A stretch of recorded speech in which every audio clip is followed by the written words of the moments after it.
i bɛ Mali baraji bɛɛ fara ɲɔgɔn kan a bɛ 1015 mégas de d'i ma Mali baraji bɛɛ i b'a dɔn baraji bɛ courant d'a ma joli baraji bɛ courant ni courant in bara ni baraji ye courant produit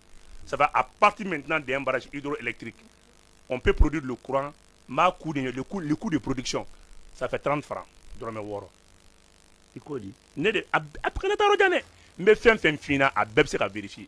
i bɛ fa dɔn na dɛ n bɛ ka kuma de f'i ɲɛna dɛ ni ji ye courant d'i ma dɔrɔmɛ 6 ni groupe ye courant d'i ma i b'a dɔn joli don dɔrɔmɛ 40